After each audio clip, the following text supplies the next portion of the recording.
toute religion doit amener l'homme à s'épanouir, oui, mais à mettre l'homme en relation, en bonne relation avec son Créateur et avec ses semblables. Toute religion qui te met hors de ça, tu n'es pas dans la bonne. Parce que nous savons que d'autres vont dire que bon, la religion c'est de suivre Dieu. On ne peut pas suivre Dieu juste en pensant à nous-mêmes seulement. On doit pouvoir penser à nos semblables. Et quand je parlais plus hier de spiritualité. Je n'aime pas le mot religion. Je parle plus de spiritualité. Il y a beaucoup de gens qui semblent être religieux, mais pas spirituels. La spiritualité est au-dessus de la religion. La différence, c'est quoi? Je prends l'exemple. Quelqu'un peut aller tout le temps à l'église. Voilà, il suit, voilà, on dit ne fais pas ça, ne fais pas ça, ne fais pas ça. Il n'y a pas de raisonnement, il n'y a pas d'esprit critique. Et lui, il ne connaît même pas ce que est la base, le fondement de sa religion. Voilà. Mais il est plus assis pour se faire enseigner seulement. Il ne se donne pas la peine de connaître la Bible, de connaître le Coran, de lire des documents d'enseignement par rapport à la prière, par rapport à comment on suit son Dieu dans son chemin, qu'est-ce qui est à l'au-delà, quels sont les surnaturels, les puissances surnaturelles spirituelles dans la religion. Dans toutes les communautés religieuses, le surnaturel existe. Et le surnaturel, c'est quoi? Parce que le surnaturel, c'est des choses qu'on n'arrive pas à expliquer, mais qui existent. Et nous voyons souvent, on peut parler des dons spirituels, des facultés surnaturelles que les gens ont.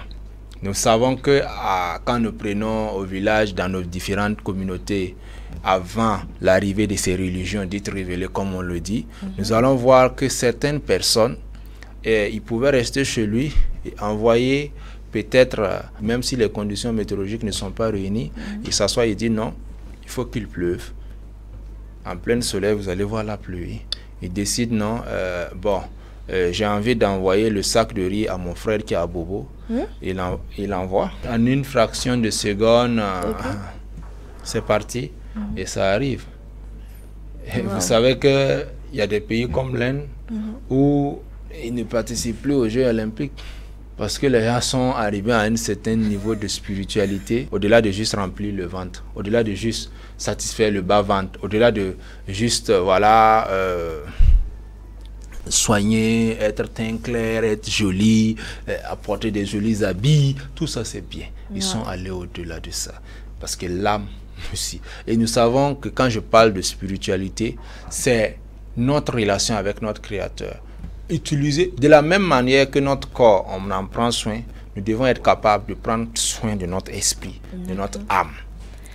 De notre âme parce qu'elle a des facultés surnaturelles. Et ça se trouve dans tous les hommes.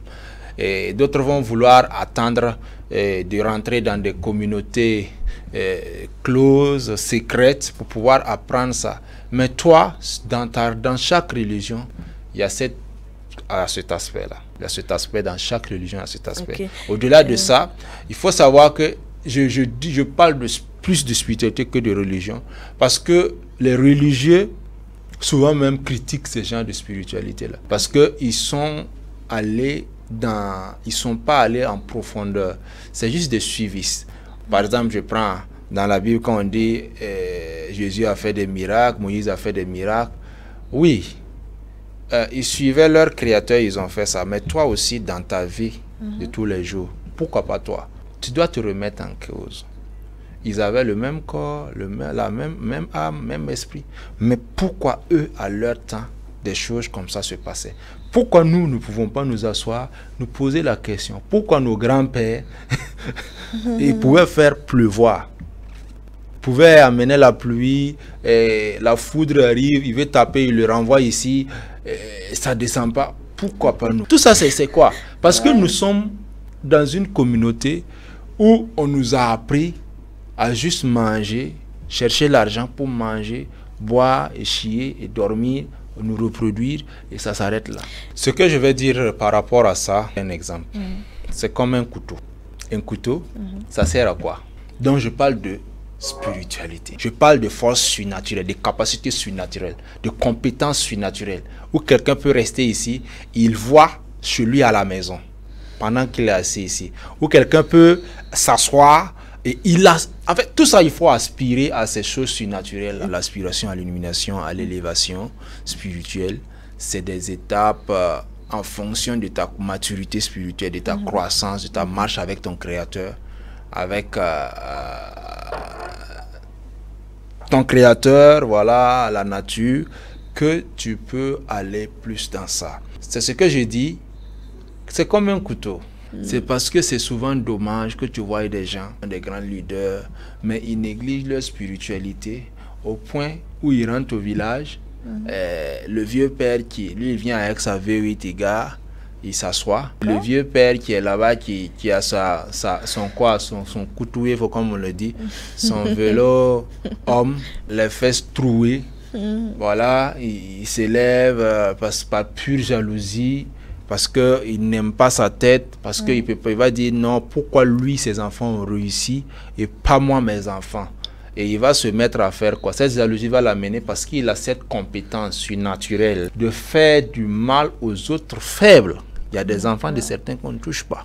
Des enfants de certains qu'on ne touche pas. Parce que tu sais que si tu touches la personne, tu sais qui est son père. Son père va se venger.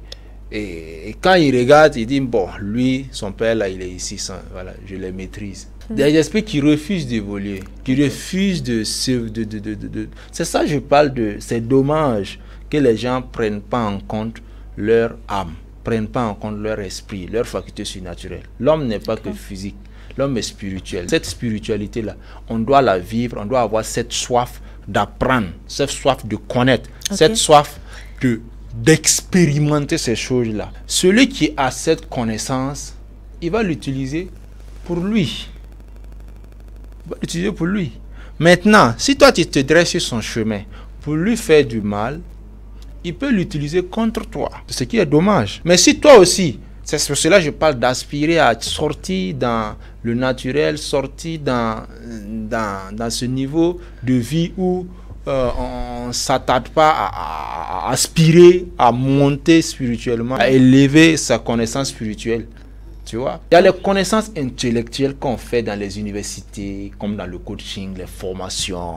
Voilà, on fait ça, on lui montre comment être un bon vendeur, comment être un bon manager, comment être un bon leader. Mais je parle dans la pyramide de Aristide, le sommet c'est la spiritualité. En bas, c'est l'influence et il y a le corps. L'illumination, ça arrive à un degré où par exemple, dans les villages, on dit il m'a jeté des flèches. Il a jeté des flèches, ça lui va vraiment pébrer. Mais il y a des endroits où tu vas lancer, mais ça ne va pas bouger. Pourquoi? Parce que l'âme qui est élevée spirituellement, qui a un attrait, contact spirituel avec son Créateur, en fait, c'est un contact de puissance. Le contact de puissance, c'est quoi? Ton Créateur à cette illumination, à cette pureté, à cette puissance, à cette lumière-là. Quand toi, tu décides de te mettre en contact tout le temps avec, ça t'impacte. Au finish, tu prends de lui. Donc, quand toi, tu es élevé comme ça, les gens qui sont dans le noir, dans le mal, quand ils viennent vers toi, ils trouvent que vous n'êtes pas pareil. C'est comme sur un chemin glissant.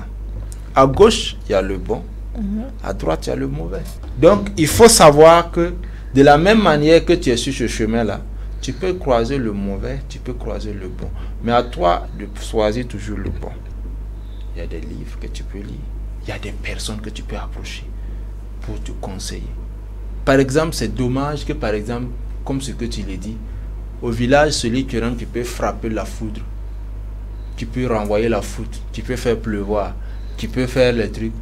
Les gens ne veulent pas les approcher. La spiritualité, il y a des règles. Il y a cette discipline. Il y a cette consécration de vie qu'il faut. Mais les gens ne veulent pas ça. Et ils veulent ces choses-là. C'est compliqué. C'est comme quelqu'un qui veut l'argent mais qui refuse de faire les sacrifices du travail. Il n'y a pas de problème. Mais les conséquences aussi seront là. Voilà. Donc, quand je parle de spiritualité, c'est pour dire tout simplement aux gens, ne vous concentrez pas à chercher l'argent. Ne vous concentrez pas à avoir des diplômes, à accumuler des postes. Sachez que vous n'êtes pas que corps, vous n'êtes pas que esprit. Vous êtes une âme. Et l'âme que vous avez là, vous devez l'entretenir. Vous devez vous soucier. Si, voilà, quand tu parlais de ceux qui ne pensent pas, quand on dit que ils font le mal, tu dois penser, la compétence surnaturelle que tu as là, tu fais quoi avec?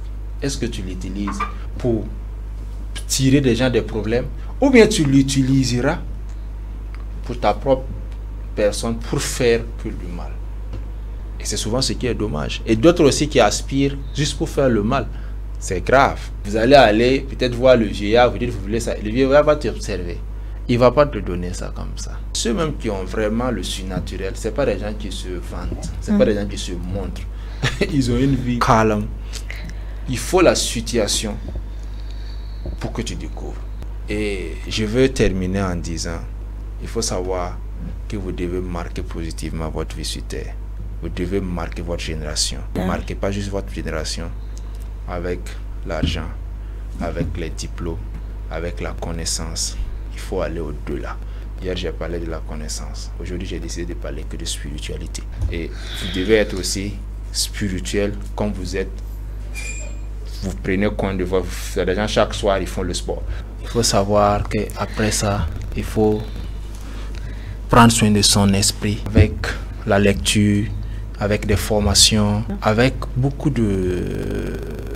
tout ce qui peut nous amener à élever notre compétence dans la vie, compétences personnelles, par la lecture aussi d'ouvrages spirituels. Je prends l'exemple, quelqu'un qui est dans la mécanique, qui veut évoluer dans la mécanique, il ne doit pas juste lire, après sa formation, il doit continuer à lire des ouvrages mécaniques de façon permanente, aller sur YouTube, aller sur Internet, rechercher, comprendre comment on répare une Lexus, comment on répare une Hammer. Et c'est ce que nous avons comme problème, par exemple, dans des domaines, différents domaines, parce que les gens refusent de apprendre de façon continuelle. D'autres le font, c'est bien. Mais quand on revient même sur le plan spirituel, des gens ont dit que l'église, la mosquée, c'est pour les vieux pères. Maintenant, ce que moi je me pose comme question, est-ce que c'est seulement les vieux qui meurent? Est-ce que c'est seulement les vieilles qui meurent? Non, des jeunes meurent, des enfants meurent. Donc, il faut savoir que vous-même, en tant que parent, en tant que responsable, vous devez exhorter vos employés, vos enfants, vos collaborateurs, vos amis à avoir une relation spirituelle avec leur Créateur.